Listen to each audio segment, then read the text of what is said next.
audacieux dans la vie? Est-ce que vous avez de la facilité ou plutôt de la difficulté à exprimer ce que vous pensez, ce que vous dites, ce que vous faites ou peut-être même ce que vous êtes? Eh bien, si tel est le cas, restez avec nous car aujourd'hui je suis avec Laetitia Dian. Bonjour Laetitia. Bonjour Audrey. Donc Laetitia est hypnothérapeute, elle fait également de la musicothérapie, elle est musicothérapeute énergéticienne, donc en fait c'est de l'art-thérapie. Et elle organise des ateliers, dont un qui s'appelle Ose. Alors, j'ai moi-même suivi cet atelier et en fait, si j'avais un partage à faire, c'est un atelier qui se passe en groupe et dont le but finalement est d'aider à nous faire exprimer toutes les émotions qui nous traversent et de les passer également par une approche psychocorporelle afin de les vivre et peut-être même de les libérer. Parce que je ne sais pas si vous savez, mais vous devez bien ressentir et pressentir que vous êtes quelqu'un de puissant, quelqu'un d'animé à l'intérieur de vous, mais ça a peut-être des fois des difficultés à ressortir en fait. Et tout ça parce qu'on se met plein de barrières plus ou moins sclérosantes qui sont là depuis l'enfance, qui sont là parce qu'on nous a dit des choses sur nous-mêmes qu'on a finalement fini par intérioriser et prendre pour vrai. Et donc il y a un décalage entre la personne que l'on est vraiment et la personne que l'on présente au monde. Et ce décalage crée des zones d'inconfort et finalement nous empêche d'être nous-mêmes. Et toi, tu es là pour résoudre ce problème. Pour essayer en tout cas, accompagner on va dire. Voilà, c'est exactement ça, tu l'as très bien présenté. On a des émotions. Alors là, dans l'approche qui est différente, c'est vrai qu'en hypnose, déjà, j'ai plus ou moins l'habitude de travailler avec les émotions.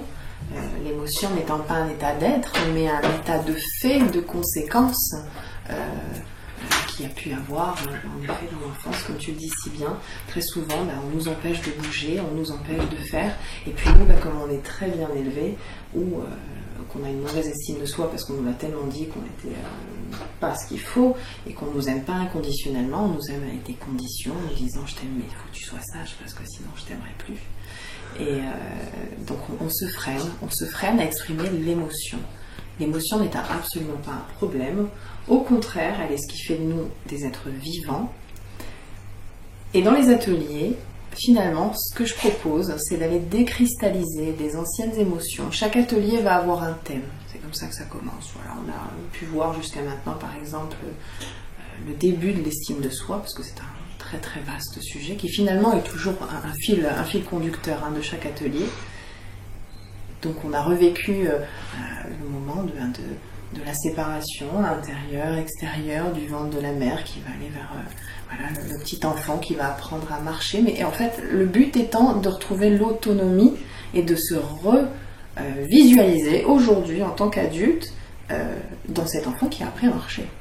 Parce que finalement, c'est là. Et là, d'un coup, il y a pu y avoir aussi ce moment où si j'y arrive pas et si je doute. Et en fait, cette émotion qui est cristallisée, si on ne l'a pas verbaliser ou juste être conscient de ça et qu'on a passé notre vie comme un train qui avance et qui ne regarde pas ce qu'il y a derrière lui ou ce qui se passe autour de lui, ou qu'on nous a dit allez vas-y lève-toi et marche, pourquoi tu pleures, pourquoi tu ci, pourquoi tu là, et du coup on est resté tétanisé en disant ok je dois le faire, je ne sais pas pourquoi je ne vais pas bien mais je dois le faire, et cette émotion elle n'est pas partie, elle est toujours là, et en fait on va la rencontrer dans d'autres situations dans la vie. Et c'est là où on appelle les phénomènes de résonance avec l'enfance, avec les émotions communes, comme l'abandon, le rejet, l'injustice et d'autres. Et en fait, en allant finalement chercher un peu la racine finalement de cette émotion, on va la vivre, parfois l'évacuer par notre propre moyen, ça peut être certains c'est des larmes, certains c'est un coup de joie, c'est vraiment, tout le monde est vraiment différent là-dessus, mais on va le conscientiser. Et la différence par rapport à l'hypnose thérapeutique où on va la conscientiser aussi, puisqu'on va en parler, on va la nommer, on va la chercher, et puis on va la transformer en quelque chose de positif, là on va faire la même chose, sauf qu'on va le faire en mouvement. Parce que combien d'entre nous ont remarqué finalement qu'on fait des fois de la psychothérapie longtemps et que c'est toujours là quoi. Un mal-être, il est là. Ça reste là et ça descend Et pas. c'est ça. Et ça devient même une pathologie au bout d'un moment, ce qu'on peut appeler maladie. Alors je sais qu'il y a plein de controverses là-dessus, mais bon, quand on lit des livres comme celui de Jacques Martel, Le Grand Dictionnaire des mots et des maladies, qui est quand même assez pertinent, je dis pas tout, mais quand même une grosse partie, on se rend compte qu'en effet, il y a des choses qui ont un lien avec notre émotionnel, et qu'on psychosomatise beaucoup de maladies aujourd'hui, pas toutes évidemment, ça ne met absolument pas en question la médecine, qui au contraire est très performante, et heureusement qu'on l'a pour quand les choses sont lourdes. Mais il y a aussi des choses où, en effet, c'est là où le médecin va vous dire, écoutez madame, c'est psychologique, quoi, il faut aller traiter ça. Et c'est à ce moment-là, justement, on va avoir le plus gros impact, et on va aller chercher la cristallisation dans le corps, c'est-à-dire la mémoire qui bloque quelque part, par une douleur ou une forme de maladie psychosomatique, et on va l'évacuer. On va la revivre, ou bien la conscientiser, mais en mouvement cette fois-ci. C'est-à-dire qu'en fait, pendant l'atelier en lui-même, je ne sais pas si c'est aussi ce que tu vas me demander à la suite, c'est peut-être le déroulement justement de l'atelier. Ouais, et en fait, il y a tellement de questions qui me viennent, parce que là, tu es en train de parler donc de la somatisation, des maladies que l'on se crée à force d'avoir contenu tout ce que nous sommes, ce qu'on n'a pas osé dire, etc. Et en fait, quelque part, ce qui est paradoxal, c'est que pendant tes ateliers, il y a des personnes qui viennent parce qu'elles ont des problématiques de cet ordre-là, mais pas que. Pour y avoir assisté, c'est vrai qu'il y a énormément d'exercices qui nous est demandé, et notamment de regarder d'autres personnes dans les yeux pendant un moment, de prendre des personnes dans les bras, de danser avec des personnes, etc. Et donc, je pense qu'il y a aussi une démarche profonde de certaines personnes qui n'est pas tant de se libérer de telle ou telle maladie qu'elles ont pu somatiser, mais tout simplement de réapprendre à avoir confiance en elles-mêmes.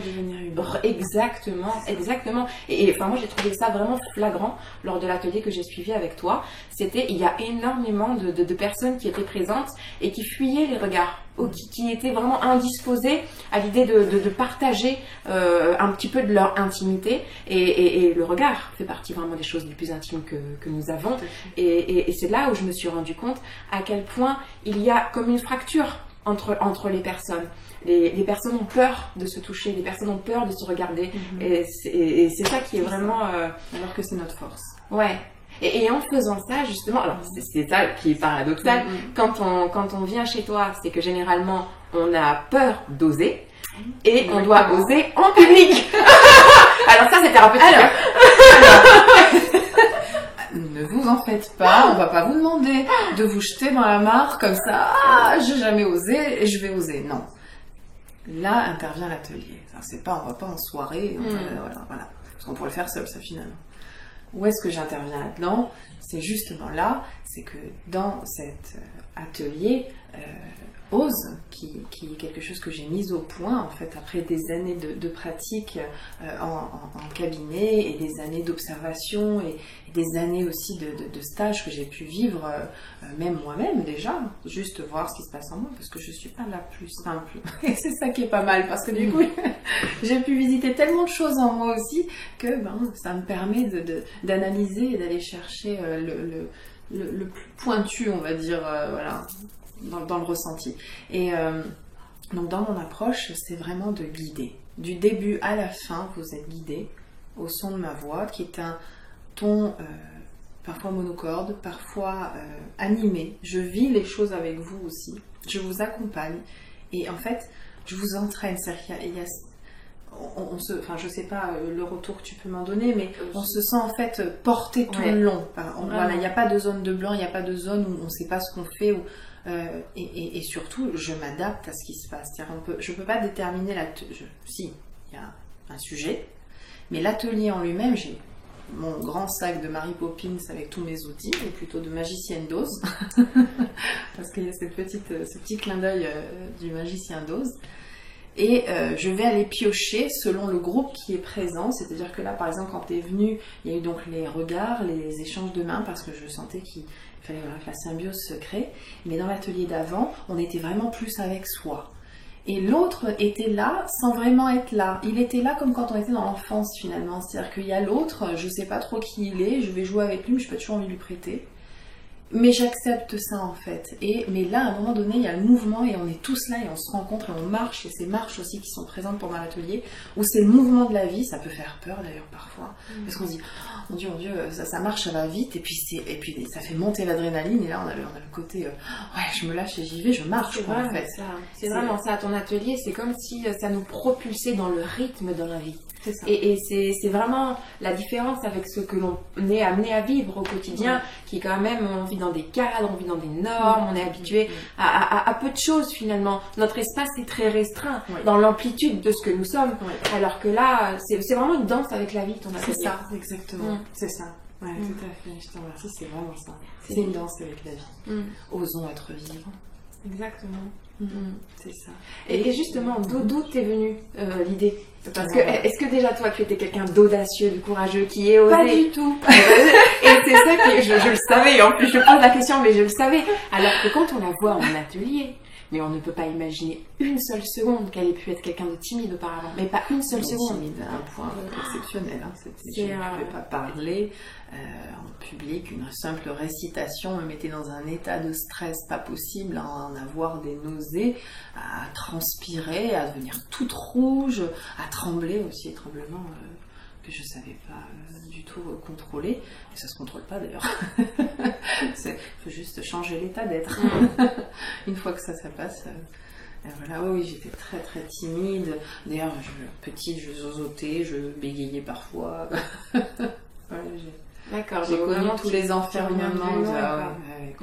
Pour incarner finalement la puissance de la personne que tu es en atelier. Et puis je pèse mes mots, hein. Vraiment, c'est pas que j'ai envie de l'encenser, mais elle m'a vraiment scotché. D'ailleurs, le lendemain matin, je t'ai envoyé un message. Je dis, tu m'as impressionné, quoi. C'est du show. Donc, et alors, d'où t'es venue cette idée? Alors, l'idée, elle est venue comme ça. Donc, quand...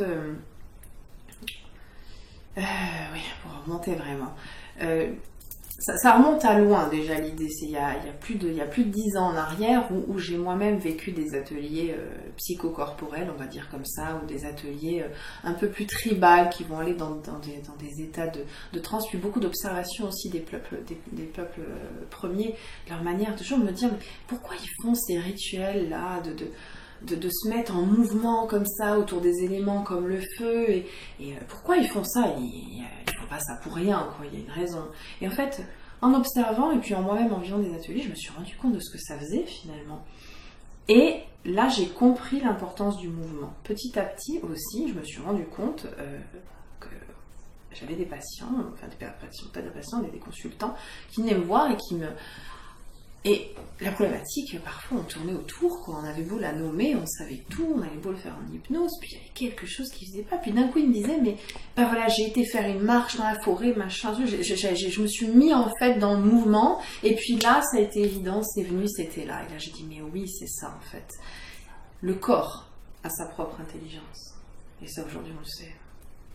Et le corps a besoin aussi qu'on lui parle, pas que l'esprit.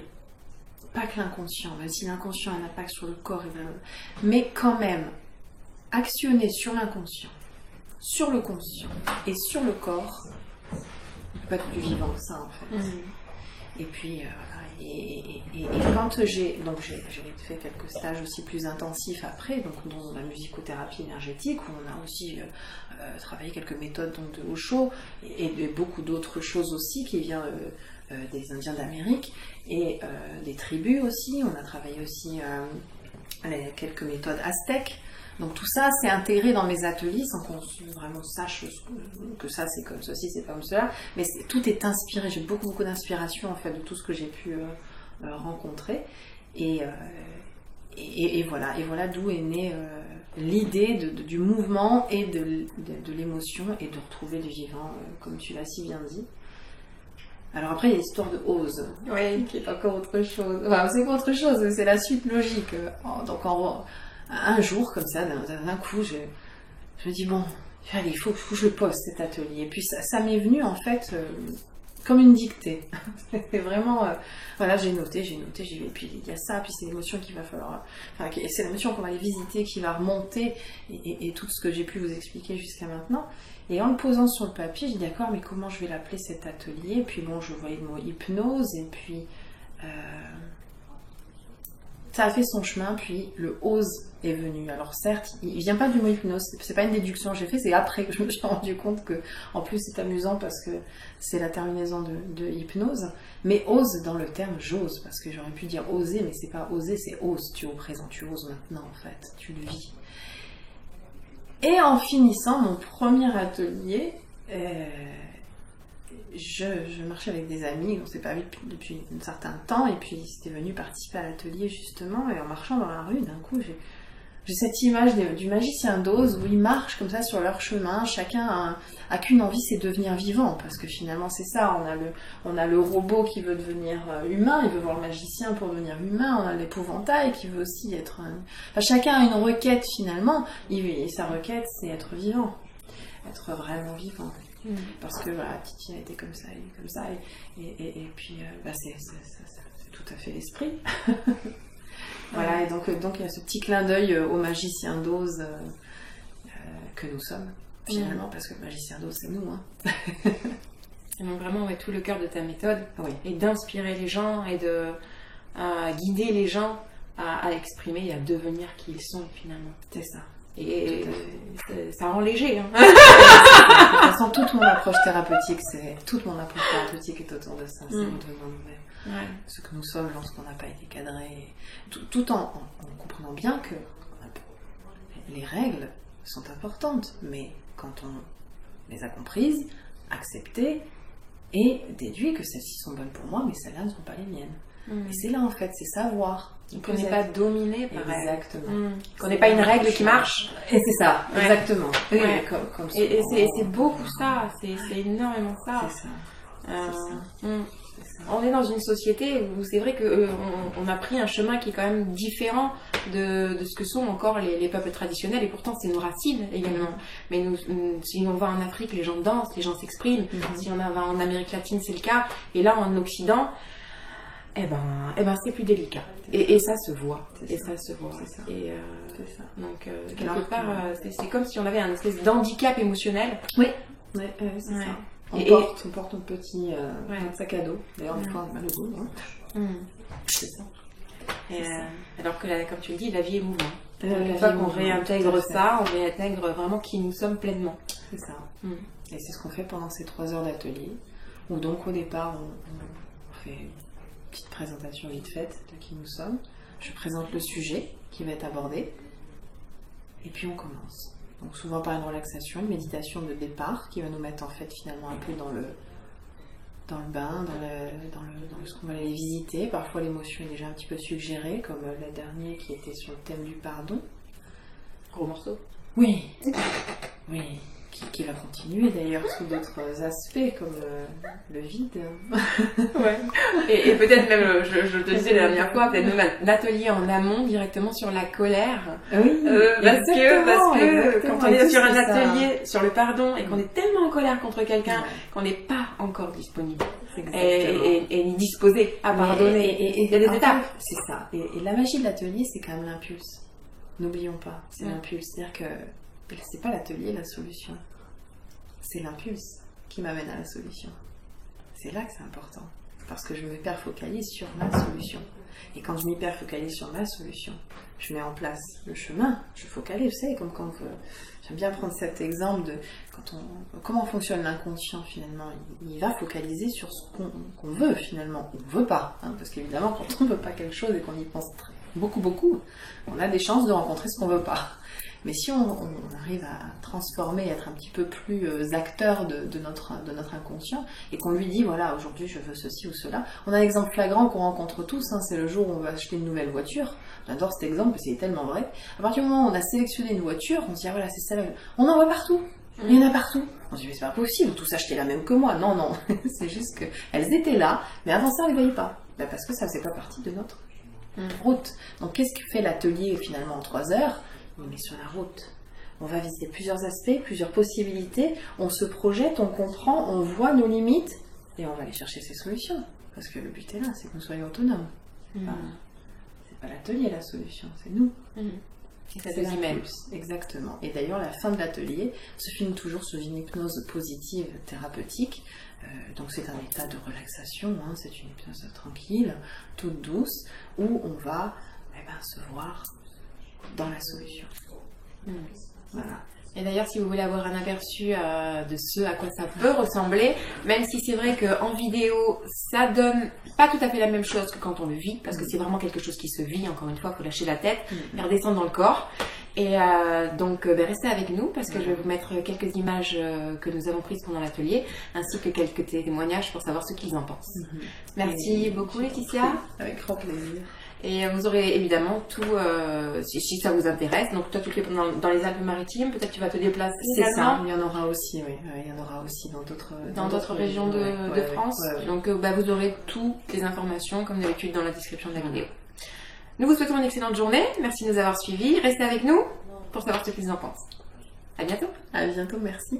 Alors bonjour, je m'appelle Mélissande. Alors c'est la deuxième fois que je viens à l'atelier Ose.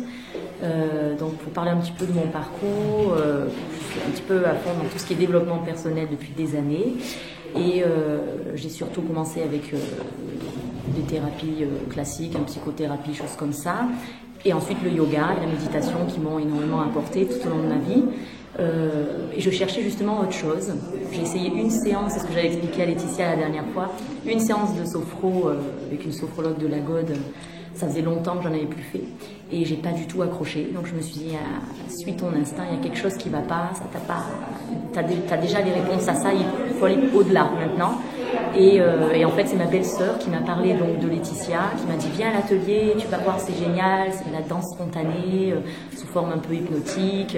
Et justement je commençais à me poser des questions sur l'hypnose et donc d'autres médecines douces pour traiter mes angoisses, voilà, aller plus en détail sur ma personne, mon moi. Les uns avec les autres, ici on ne se connaît pas forcément, vous ne vous connaissez pas entre vous. Et partagez des moments où vous vous ouvrez, où vous allez oser justement vous déplacer dans l'espace, oser être vous-même. Et en fait je suis venue tout naturellement parce que ça coulait de source et j'ai justement eu les réponses à toutes mes questions. Voilà. Venez, osez. C'est pas facile à chaque fois, hein, puisque ça fait émerger des émotions complètement différentes. Peut-être même vous mettre de côté si à un moment donné vous n'avez pas envie. Oser toutes ces choses-là, c'est ça le concept. C'est faire ce que vous voulez en fait. Être complètement libre. Alors moi je vous guide. Là c'est vraiment très intéressant et ça nous reconnecte à nous-mêmes et aux autres.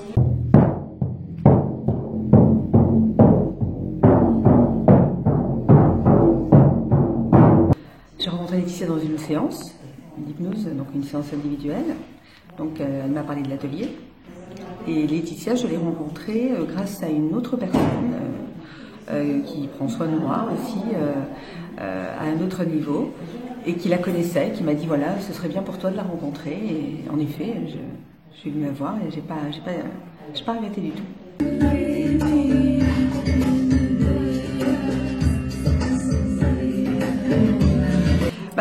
Il s'est passé quelque chose, c'est que l'amie dont je parle, donc Caroline, je l'ai citée, Caroline, avec qui je suis amie sur Facebook, m'a partagé une vidéo de Laetitia dans laquelle elle parlait d'un ressenti qu'elle avait sur la vie, sur le sens de l'existence. Elle était à la campagne, sur les hauteurs, je crois, d'une montagne, et puis c'était vraiment c'était très beau, c'était un très beau moment d'authenticité. Moi, j'ai tout de suite ressenti Laetitia comme un être profond, sincère.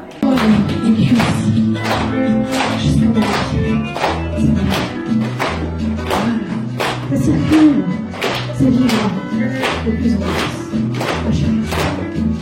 Je fonctionne beaucoup aux vibrations. Alors forcément, j'ai ce qu'on appelle, j'espère avoir un discernement vibratoire. Et quand une personne me plaît, c'est toujours, je me fais confiance, je m'écoute et ce que j'ai vu de cette vidéo m'a laissé entrevoir une personnalité vraiment très vraie, très belle, très sincère, avec une profonde intégrité. Donc j'avais vraiment envie de la rencontrer et puis surtout j'y allais en confiance. Voilà. On marche tranquillement, on va à l'ouverture de l'un, de l'autre. On peut se regarder, on peut s'ignorer. On est là avec notre bagage, notre sac à dos, notre bordel, nos tripes.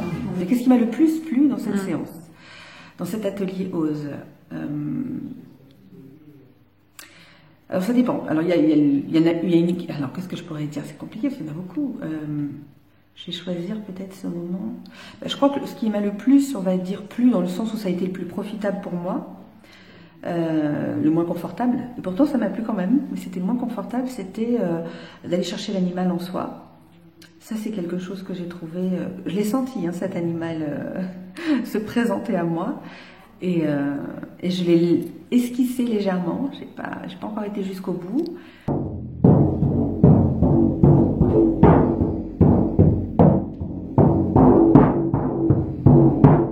Est-ce que je suis en capacité après l'atelier ou pendant l'atelier de faire des choses, d'oser des choses que je ne faisais pas avant?